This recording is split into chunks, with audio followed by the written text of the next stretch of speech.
Andrew Berry's free agency and additions have made sense the last several years.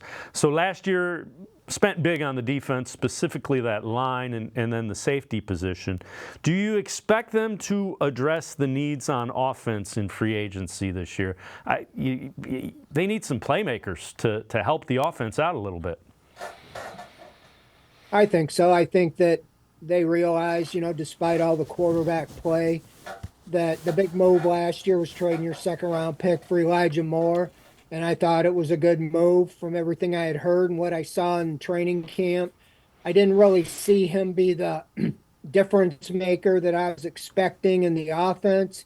They tried to use him a lot in gadget plays and rushing jet sweeps, but he couldn't turn the corner. I mean, I think they finally scrapped that. He only had 11 yards of rushing, but he did have 59 catches, and I think he could really be, he could take another leap next year. But I would really like another wide receiver, between Amari Cooper and Moore, or even one at the top of the depth chart. I don't know if you can do that, and if Cooper was in a number two role, but definitely a top three wide receiver. I don't think you can count on Cedric Tillman or David Bell.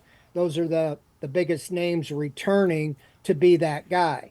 And so I think, in my opinion, you want to get as many weapons around Deshaun Watson as you can.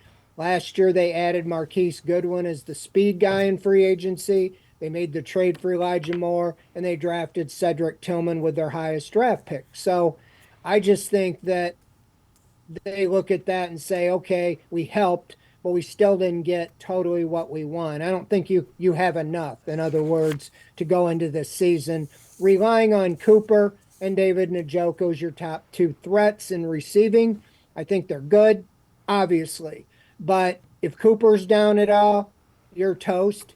And the same thing with Njoku. I think when they traded Donovan Peoples-Jones, who was their number two receiver, that told you they were moving on from him. So they need to really, I think, address that area again. Probably in a trade is what I would think. I don't know if they go into free agency and get into a bidding war for somebody they want, but their top two receivers now in the team were both acquired in trades.